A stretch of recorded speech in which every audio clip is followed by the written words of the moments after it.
तो दोस्तों आज मैं आपके सामने विवरण करूंगा फिल्म ड्राई डे का। इसके पहले दृश्य में हम देखते हैं कि हमारी फिल्म का हीरो गन्नू प्रचंड बल पार्टी की तरफ से भाषण दे रहा होता है और पूरे गजोदर में फ्री में दारू बांटने का ऐलान करता है। फिर हम देखते हैं कि गन्नू सपने से उठता है और वह बेहद नशे में होता है। फिर गन्नू का दोस्त उसे बताता है कि भाभी आई थी। फिर गन्नू का दोस्त उसके बाकी दोस्तों को उठाता है और उसके घर चलने के लिए कहता है। फिर जब वो लोग मना कर देते हैं तो गन्नू सबको बोलता है कि अगर आज तुम लोग मेरे घर नहीं चले तो आज तुम सबको दारू नहीं मिलेगी। फिर वो सब लोग गन्नू के घर जाने के लिए पार्टी की गाड़ी में बैठते हैं, लेकिन उस गाड़ी में पेट्रोल नहीं होता। तो उसके बाद वो सब लोग पैदल दौड़ते हैं गन्नू के घर जाने के लिए। और दूसरी तरफ देखते हैं कि गन्नू की बीवी ने पूरे घर को सर पर उठा रखा है, लेकिन गन्नू और उसके दोस्त रास्ते में आते आते फिर से ठेके पर रुक जाते हैं और दारू लेने लगते हैं। और ठेके पर जानकी नाम की एक औरत अपने पियक्कड़ पति को घर ले जाने के लिए उठा रही होती है और साथ में गन्नू को भी धमका देती है। तभी वहां पर गन्नू के ससुर जी आते हैं, जो एक स्कूल टीचर हैं, और कहते हैं कि अगर तूने प्रचंड बल पार्टी के नेता दाऊ जी से बात नहीं की तो स्कूल बंद हो जाएगा। गन्नू उनको आश्वासन देकर वहां से भेज देता है। गन्नू अपने बीवी से बचने के लिए स्कूल के बच्चों को कुछ सिखाने का बहाना लेकर घर पहुंचता है, लेकिन वह पकड़ा जाता है। तभी गन्नू का भतीजा आता है और उसे बताता है कि चाची पेट से हैं। ये सुनकर गन्नू बहुत खुश होता है और उसे बधाई देता है। लेकिन फिर गन्नू की बीवी उसे बताती है कि सिर्फ मैं ही पेट से नहीं हूँ, तुम्हारी अम्मा भी पेट से है। फिर गन्नू की बीवी यह सुनाकर चली जाती है कि कैसा लगेगा जब लोगों को पता चलेगा कि माँ और बहू दोनों साथ में बच्चों को जन्म दे रही हैं। फिर शाम को हम देखते हैं गन्नू की बीवी निर्मला बच्चे को जन्म देने से मना कर देती है और कहती है कि तुम निकम्मे और निठल्ले हो और दिन रात शराब पीते रहते हो और गुंडागर्दी करते रहते हो। फिर गन्नू कहता है कि मैं दाऊजी का खास आदमी हूँ, और उसकी बीवी कहती है कि दाऊजी ने तुम्हें क्या ही दिया है और क्या बना दिया। फिर गन्नू कहता है कि दाऊजी मुझे कॉर्पोरेटर बनाने वाले हैं। कॉर्पोरेटर बनने की बात सुनकर उसकी बीवी बच्चे को जन्म देने के लिए हाँ कर देती है। फिर अगले दिन दाऊजी गजोदर आ रहे होते हैं और गन्नू और उसके दोस्त उनसे मिलने के लिए जाते हैं। फिर दाऊजी रेलवे स्टेशन पर उतरते हैं और करीम खान की खस्ता कचौड़ी खाने के लिए बाहर चलते हैं। फिर वहां पर सत्तो यानी सत्येंद्र प्रसाद त्रिवेदी आता है, जो कि दाऊजी के पैर छूता है और उन्हें माला पहनाता है। फिर दाऊजी का एक आदमी उन्हें बताता है कि सत्तो राधेश्याम त्रिवेदी का आदमी है, जिसको आपने पार्टी में से साइड लाइन में लगा दिया था। फिर दाऊजी उससे पूछते हैं कि तुम क्या चाहते हो, और फिर सत्तो उन्हें बताता है कि आपकी दया से मैं गजोदर का कॉर्पोरेटर बनना चाहता हूँ। तभी वहां पर गन्नू और उसके दोस्त आ जाते हैं और सत्तो को देखते हैं। फिर दाऊजी बड़ी खुशी खुशी गन्नू से मिलने के लिए जाते हैं। फिर गन्नू उन्हें कहता है कि वह कॉर्पोरेटर बनना चाहता है, वरना उसकी बीवी उसके बच्चे को जन्म नहीं देगी। फिर दाऊजी कहते हैं कि गन्नू इस बार तुम ही कॉर्पोरेटर बनोगे। और फिर गन्नू के दोस्त उसको कंधे पर उठाकर उसके नाम के नारे लगाते हुए वहां से चले जाते हैं। फिर सब लोग होली का त्यौहार मना रहे होते हैं। फिर गन्नू और उसके दोस्त वहां से अपने एंजॉयमेंट के लिए निकलते हैं और फिर वो लोग रास्ते में एक जाम में फंस जाते हैं। और फिर जब वो लोग आगे जाते तो उन्हें पता लगता है कि यह जाम सत्तू और उसके आदमी ने लगा रखा है, जो कि आगे होली खेल रहे हैं। और जब गन्नू सत्तू को वह जाम हटाने के लिए कहता है तो सत्तू लड्डू में थूक कर कहता है कि इसे खाओ और मेरे पैर छुओ, तब मैं जाम हटा दूंगा। इतना सुनते ही गन्नू सत्तू के सर पर बोतल फोड़ देता है और सत्तू वहीं पर बेहोश हो जाता है। फिर हम देखते हैं कि दाऊजी गजोदर आते हैं और वो सीधा सत्तू से मिलने के लिए अस्पताल जाते हैं, लेकिन गन्नू को बाहर रुकने के लिए बोल दिया जाता है। फिर दाऊजी बाहर आकर गन्नू को कहते हैं कि तुम्हारी इस हरकत की वजह से अब तुम्हारी जगह सत्तू कॉर्पोरेटर बनेगा। गन्नू इस बात से बहुत नाराज होता है और पार्टी कार्यालय में अपने दोस्तों को खरी खोटी सुना रहा होता है। फिर सत्तू टीवी तोड़ने के लिए आगे बढ़ता है और उसके दोस्त उसे रोकते हैं। फिर वो लोग टीवी में देखते हैं कि दाऊजी दयाल जी के अनशन में अपनी इमेज बना रहे हैं। फिर गन्नू के दोस्त उसे भी अपनी इमेज बनाने के लिए कहते हैं और फिर वो लोग रातों रात दिल्ली के लिए निकल पड़ते हैं। और जब वो लोग दारू पीते हुए दिल्ली की तरफ जा रहे होते तो रास्ते में उनकी गाड़ी बंद पड़ जाती है, क्योंकि गाड़ी में पेट्रोल खत्म हो गया था। और फिर वहां जब एक पुलिस वाला रास्ते में पेशाब करने के लिए उतरा तो वो लोग उसकी जीप लेकर चले जाते हैं। उसके बाद वो लोग नशे की हालत में वहां पहुंचते हैं जहां दयाल जी का भ्रष्टाचार के खिलाफ आंदोलन चल रहा होता है। फिर वो लोग वहां जाकर गुंडागर्दी करते हैं और हल्ला काटते हैं और उनका एक दोस्त दयाल जी को किडनैप करने की कोशिश करता है। इतना सब करने के बाद वहां की पुलिस उन सब लोगों को पकड़ लेती है। उसके बाद दाऊजी का एक आदमी आकर उन सबको छुड़वाता है। और फिर जब वो लोग बाहर आते हैं तो वो लोग देखते हैं कि दाऊजी बाहर उनका इंतजार कर रहे हैं। और फिर दाऊजी गन्नू से कहते हैं कि आज के बाद तुम हमारी पार्टी के सदस्य नहीं हो और तुम हमारे लिए मर चुके हो। फिर हम देखते हैं कि गन्नू के घर पर उसका बच्चा होने की खुशी में एक पूजा रखी गई है। और इस बीच जब गन्नू की वाइफ उसके पास उसके कमरे में जाती है तो गन्नू से आके चुरा कर बातें कर रहा होता है। और जब उसकी वाइफ पूछती है कि क्या बात हुई, फिर गन्नू से कहता है कि ऐसी कोई बात नहीं है, मैं बस कॉर्पोरेटर बनने की प्लानिंग में लगा हुआ हूँ और उसी से थोड़ा चिंतित हूँ। उसके बाद हम देखते हैं कि सब लोग पूजा में बैठे हैं और पूजा करवाई जा रही है। फिर सत्तू वहाँ पर बहुत से लोगों के साथ खुशियाँ मनाते हुए आता है और गन्नू के घर वालों को बताता है कि कल गन्नू को पुलिस वालों ने पकड़ लिया था और उसे बहुत मारा पीटा। और वह गन्नू की सारी हरकतों के बारे में बताते हुए कहता है कि अब गन्नू कॉरपोरेटर भी नहीं बन रहा है क्योंकि उसे पार्टी से निकाल दिया गया है। यह सब सुनकर गन्नू की पत्नी निम्बो उससे बहुत नाराज हो जाती है और वह बच्चे को जन्म देने के लिए मना कर देती है, जिसे सुनकर गन्नू बहुत दुखी होता है। उसके बाद सभी लोग गन्नू के दोस्तों का मजाक उड़ाते हैं और उनको जेल जाने वाली बात से लेकर चिढ़ाते हैं। और फिर जब गन्नू के दोस्त पार्टी ऑफिस जाते हैं तो उन लोगों को वहां जाने से भी रोक दिया जाता है। और फिर जब गन्नू और उसके दोस्त इकट्ठे बैठे होते हैं तब गन्नू कहता है कि हम निर्दलीय खड़े होंगे और हम यह चुनाव जीतेंगे भी। और फिर वो लोग पूछते हैं कि अब हम क्या करेंगे, तब गन्नू कहता है कि हम भी दयाल जी की तरह अनशन करेंगे और अपनी इमेज बनाएंगे। उसके बाद वो सब लोग अनशन करने की तैयारी में लग जाते हैं।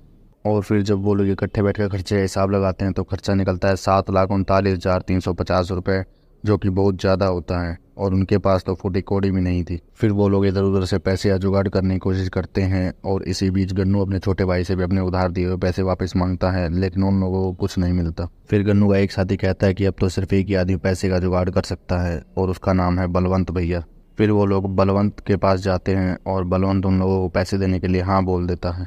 फिर गन्नू अपने अनशन को पूरा करने से पहले एक पूजा करवाता है, लेकिन उस पूजा में उसकी बीवी नहीं आती है क्योंकि वह उससे नाराज होती है। लेकिन बाद में गन्नू की बीवी उसे बुलाती है और उसके हाथ में धागा बांधकर उसे आगे बढ़ने के लिए बोलती है। और फिर हम देखते हैं कि गन्नू के अनशन में उसके ससुर जी भाषण देते हुए उसके बारे में बड़ी बड़ी डींगे हाँक रहे हैं। फिर उसके ससुर जी उसे स्टेज पर बुलाते हैं और बताते हैं कि अब गन्नू आपको बताया कि उसने क्यों भूख हड़ताल शुरू की है। लेकिन गन्नू के पास अनशन के लिए कोई मुद्दा ही नहीं था, तो वो सब लोग भाषण को छोड़कर अपनी झोपड़ी में चले जाते हैं और शराब पीने लगते हैं। फिर गन्नू के ससुर जी कहते हैं कि मैं सबको ये बोल देता हूँ कि गन्नू कल सुबह तक मौन धारण कर रहा है और वह कल सुबह ही अपने अनशन का मुद्दा बताएगा। तो फिर सुबह तक इस भीड़ को रोकने के लिए गन्नू वहाँ पर चुन्नी बाई के नाच का प्रोग्राम करवा देता है। फिर जब सब लोग वहाँ चुन्नी बाई का डांस देख रहे होते हैं, फिर गन्नू भी वहाँ पर दारू पीकर नाचने लगता है और तभी वहाँ पर उसकी बीवी आ जाती है और वह नाराज होकर चली जाती है। फिर यह सब होने के बाद गन्नू अपने टेंट में जाता है और अपने दोस्तों से दारू मांगता है, लेकिन उसका दोस्त कहता है कि दारू खत्म हो गई है। फिर गन्नू का एक साथी उसे बताता है कि मत्थी घर चला गया है क्योंकि उसकी बीवी ने उसे बच्चों की कसम दे दी थी। उसके बाद गन्नू बलवंत के पास दारू के लिए फोन मिलाता है और कहता है कि तुमने ठेका बंद करवा दिया, हमें यहाँ 24 घंटे दारू चाहिए। फिर बलवंत कहता है कम से कम सुबह तक का इंतजार कर लो। और फिर गन्नू बलवंत को उल्टा सीधा बोल पड़ता है और बलवंत उसे धमका कर फोन रख देता है। इसके बाद गन्नू और उसके दोस्त ठेके पर जाते हैं और वहाँ का ताला तोड़कर सारे दारू उठा लेते हैं। और फिर वो लोग उस दारू को ले जाकर अनशन में आए हुए सभी लोगों को बांट देते हैं। और फिर अगले दिन समय आता है गन्नू के भाषण का, लेकिन गन्नू अब भी नशे की हालत में धुत पड़ा है और उसके दोस्त उसे उठाते हैं और उसे स्टेज पर लेकर जाते हैं। और वहाँ अनशन में जितने भी लोग दारू पीकर पड़े होते हैं उनकी घरवाली उन्हें उठाने के लिए आती है और उन्हें मार पीट कर घर ले जाने लगती है। लेकिन तब गन्नू स्टेज पर आकर कहता है कि यह दारू बहुत बुरी चीज है और ये सब बंद होनी चाहिए। और दारू बंद करने की बात को सुनकर वहाँ की सभी औरतें गन्नू का साथ देने के लिए तैयार हो जाती हैं। फिर वहाँ पर बलवंत आता है और कहता है कि ये तो खुद एक बड़ा नशेड़ी है, इसने रात को ठेके का ताला तोड़कर सारी दारू चोरी कर ली। फिर बलवंत यह बात सुनकर स्टेज पर आकर कहता है कि दारू अब से 1/4 दाम पर मिलेगी। लेकिन फिर गन्नू कहता है कि आज से इसके ठेके पर कोई नहीं जाएगा और कोई दारू नहीं पिएगा। इतना सुनते ही वहाँ की सभी औरतें गन्नू का साथ देने के लिए नारे लगाने लगती हैं। फिर बलवंत अपने लड़कों को गन्नू को मारने के लिए कहता है, लेकिन उससे पहले ही गन्नू दारू के नशे में बेहोश होकर पड़ जाता है। फिर गजोदर की सभी औरतें अगले दिन गन्नू के पास आती हैं और गन्नू की पूजा करती हैं क्योंकि उसने दारू बंद करवाने की बात की थी और यह उस गांव के लिए बहुत ही अच्छी बात थी।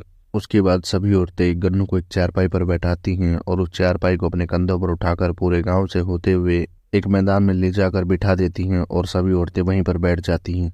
और फिर सुबह शाम हो जाती है और हम देखते हैं गन्नू और वो सब औरतें एक मैदान में अनशन पर बैठी हैं ताकि गाँव में दारू बंद हो सके। फिर गन्नू की बीवी वहाँ आती है और उसे कहती है कि तुम्हारा एक छोटा झूठ इन सबके लिए बहुत बड़ा सच निकला है और यह तुम्हारा आखिरी मौका है खुद को एक अच्छा इंसान बनाने का। और दूसरी तरफ बलवंत सभी लोगों को 1/4 दाम पर दारू पिला रहा था और सबके मजे करवा रहा था। फिर गन्नू के सभी दोस्त वहाँ आते और उनमें से एक कहता है कि भैया को 2 घूंट पिला दो, लेकिन गन्नू पीने से मना कर देता है।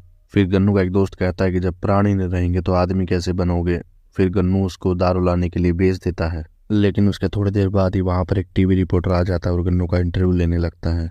फिर वह रिपोर्टर गन्नू से पूछता है कि आपका शराब के बारे में क्या विचार है, लेकिन तभी पीछे से गन्नू का दोस्त आकर कहता है कि दारू कहीं नहीं मिली और गन्नू कहता है कि सत्यानाश। रिपोर्टर को लगता है कि गन्नू ने उसके सवाल का आंसर दिया है और फिर रिपोर्टर इस बात को बढ़ा चढ़ाकर कह देता है और फिर वहाँ की सभी औरतों को लगता है कि गन्नू शराब बंद करवा देगा और वह उन सबके लिए एक मसीहा बन जाता है।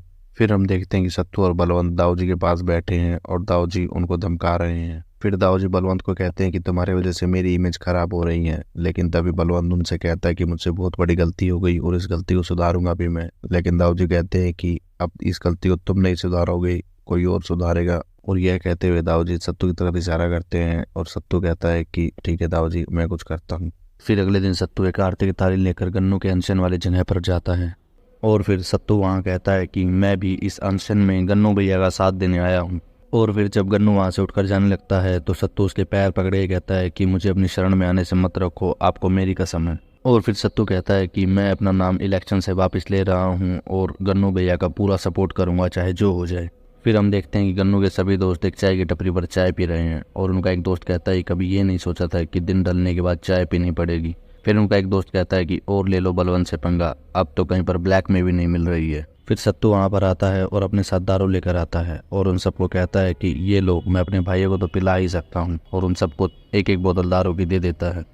फिर सत्तू शाम को उस अनशन वाली जगह पर आता है और कहता है कि अब इस अनशन में पहले जैसी जान नहीं रही, क्योंकि यह 50 औरतों से ही शुरू हुआ था और 50 औरतें ही हैं, लेकिन हमें कुछ करना होगा जिससे कि इस अनशन की जान बनी रहे। फिर सत्तू कहता है कि अगर ऐसा ही चलता रहा तो यह अनशन एक गुमनामी की मौत मर जाएगा। यह सुनकर एक औरत कहती है कि हम हमारे अनशन को ऐसे खत्म नहीं होने देंगे, हम जगोदर के एक एक घर को खटखटाएंगे और औरतों को इकट्ठा करेंगे। फिर सत्तू कहता है कि प्लान ऐसा है कि गन्नू भैया, हम कल सुबह एक पद यात्रा करेंगे जिसकी अगुवाई आप करेंगे। फिर सत्तू उस औरत जानकी से पूछता है कि तुम्हें क्या लगता है यह प्लान कामयाब होगा? फिर जानी कहती है कि ऐसे कैसे नहीं होगा, मुझे यकीन है। और फिर सत्तू कहता है कि तुम्हारे यकीन पर मुझे यकीन है। और फिर वो सब लोग कल पद यात्रा निकालने की तैयारी करते हैं और फिर वो सब लोग अगले दिन पद यात्रा कर रहे होते हैं और एक रिपोर्टर उनकी पद यात्रा को कवर कर रहा होता है। और फिर गन्नू का जो दोस्त उनको छोड़ कर गया था वह भी वापस आता है और गन्नू से माफ़ी मांगता है और उसे गले लगाकर उस पद यात्रा में शामिल हो जाता है। उसके बाद सत्तू उन लोगों को आगे बढ़ने के लिए कहता है और मत्ती को अपने साथ चलने के लिए कहता है, लेकिन मत्ती उसे हाथ छुड़ाकर गन्नू के साथ साथ चलता है। फिर वो सब लोग जगोदर के ठेके के सामने पहुंचते हैं और वहां पर बलवंत भी खड़ा होता है। तभी गन्नू के पैर में एक पत्थर चुभता है और गन्नू दर्द के मारे गिर जाता है। फिर बलवंत कहता है कि गन्नू भैया, प्यास के मारे गिर गए हो, आओ आकर दारू पी लो। और फिर बलवंत एक दारू की बोतल अपनी जीप के बोनट पर रखकर चला जाता है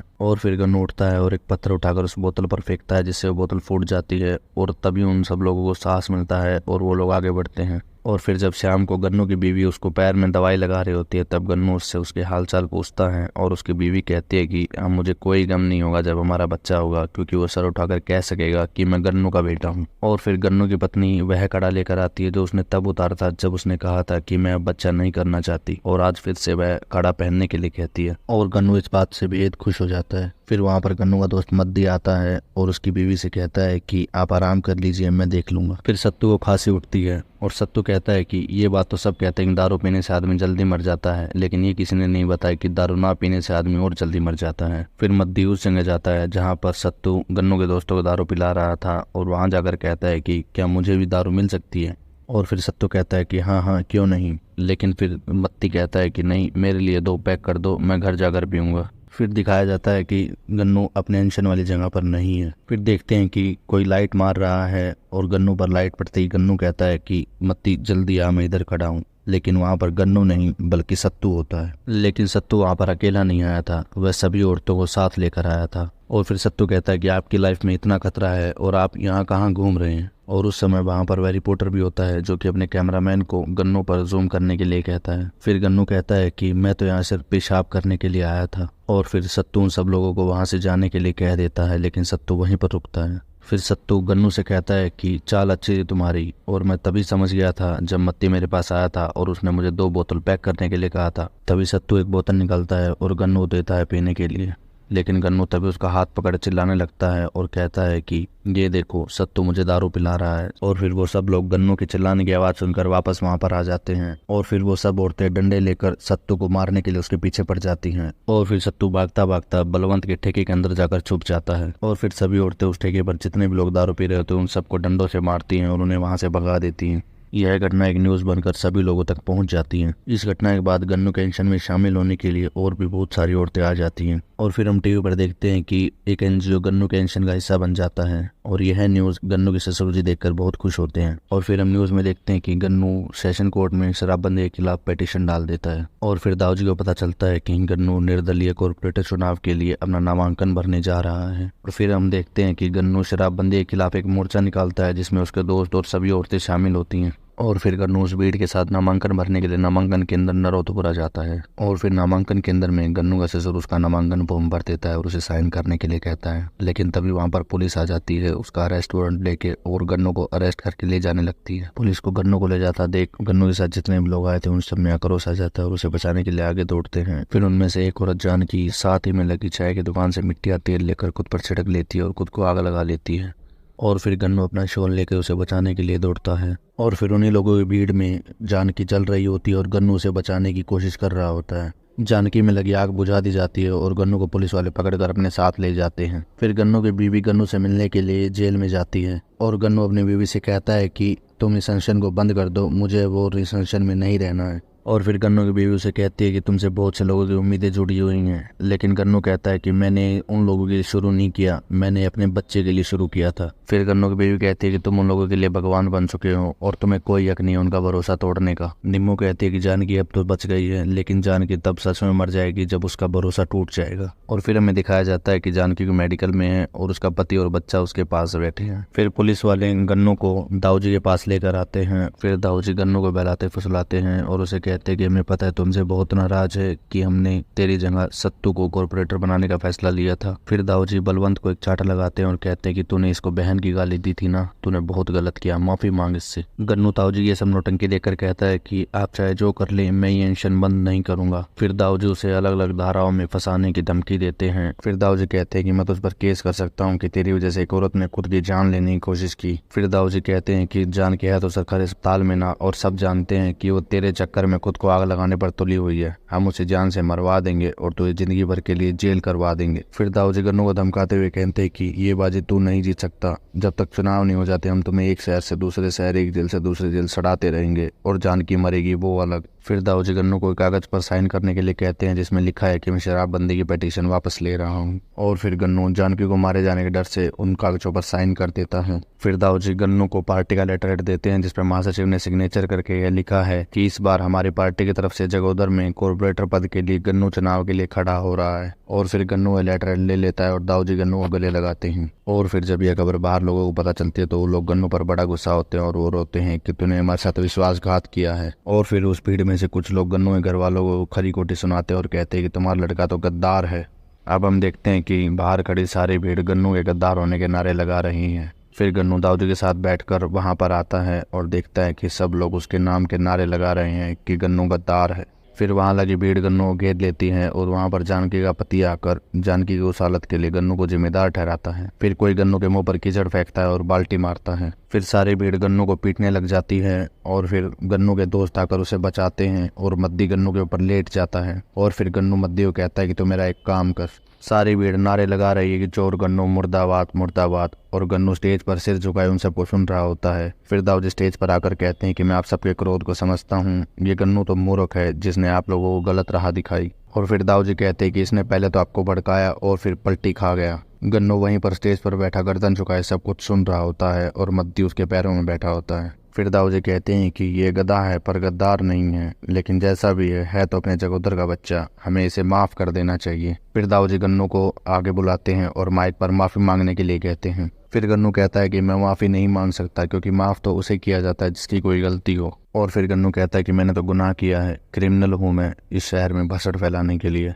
और गन्नू कहता है गुनहगार हूँ मैं इन औरतों के लिए जो मेरे एक बार कहने पर अनशन के लिए चली आई और मेरी वजह से जानकी ने भी खुद को आग लगा ली। गन्नू कहता है कि मेरी मजबूरी थी क्योंकि मुझे कॉर्पोरेटर बनना था, अगर मैं कुछ नहीं बनता तो मैं अपने बच्चे को क्या मुंह दिखाता। फिर गन्नू कहता है कि पागल हूँ मैं जो मुझे इतनी सी बात समझ नहीं है कि बलवंत भैया इंसान नहीं धर्मात्मा है और इन्होंने ठेका नहीं धर्म खाता खोल रखा है। और गन्नू कहता है कि जगोदर में सबसे ज्यादा टैक्स बलवंत भैया के ठेके से जाता है और टैक्स से क्या होता है, हमारे यहाँ की सड़कें बनती हैं, रोड बनती हैं, सुख सुविधाएं आती हैं। और गन्नू कहता है कि इसमें सबसे बड़ा योगदान बलवंत भैया के ठेके का है। और मैं तो कहता हूँ कि ये दारू नहीं विकास की बूटी है। और गन्नू कहता है कि दारू तो स्कूल और कॉलेजों में फ्री में बंटनी चाहिए। फिर दाऊजी बलवंत से कहते हैं कि ये क्या बक रहा है। फिर गन्नू कहता है कि जब तक इस शहर में दारू कंपलसरी नहीं हो जाती तब तक दाऊजी पानी नहीं पियेंगे, सिर्फ शराब पियेंगे। फिर गन्नू दाऊजी के पास जाता है और दाऊजी कहते हैं कि तू भूल गया कि हमने तुमसे क्या कहा था कि अगर तूने ये अनशन बंद नहीं किया तो हम सरकारी अस्पताल में जानकी को जिंदा जला देंगे और सारा इल्जाम तुम पर डाल देंगे।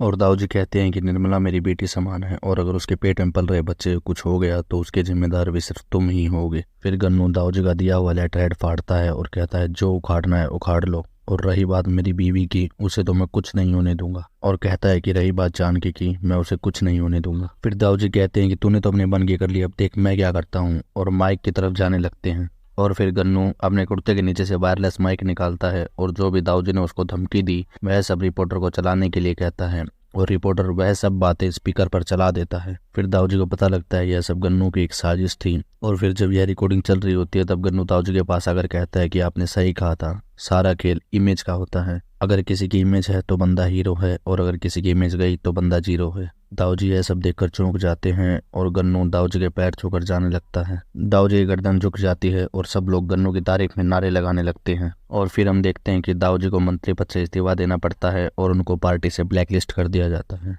सत्तू को फिर से अस्पताल में डाल दिया जाता है। जानकी और उसका पति छेदीलाल एक चाय की दुकान खोलते हैं और वहीं पर अपना काम चलाते हैं। और हम देखते हैं छेदीलाल सुधर गया है लेकिन उसने बीड़ी पीनी अभी तक नहीं छोड़ी है। फिर हम देखते हैं राज्य के सीएम आकर गन्नू को जूस पिलाते हैं और कहते हैं कि इस बार संसद में शराबबंदी का बिल जरूर रखा जाएगा। शराबबंदी पर संसद में झगड़े हो रहे हैं लेकिन फैसला नहीं हो पा रहा है। हालांकि इसका कारण शराबबंदी नहीं बल्कि नकली शराब बनाने और बेचने के जुर्म की वजह से ठेका बंद कर दिया गया है और इस जुर्म में बलवंत सिंह को गिरफ्तार कर लिया जाता है। गन्नू की माँ को जुड़वा बच्चे होते हैं और उसके अम्मा बाबूजी बेहद खुश होते हैं। और गन्नू को एक लड़की होती है जिसका नाम विधिवत छोटी कॉर्पोरेटर रखा जाता है। फिर हम देखते हैं कि इन जगोदर में चुनाव का माहौल है और जोरों शोरों से प्रचार किया जा रहा है और पूरे जगोदर को यही लगता है कि इस बार चुनाव गन्नू ही जीतेगा। और फिर गन्नू 12 मतों से चुनाव जीत जाता है और फिर इसी के साथ इस फिल्म का अंत होता है।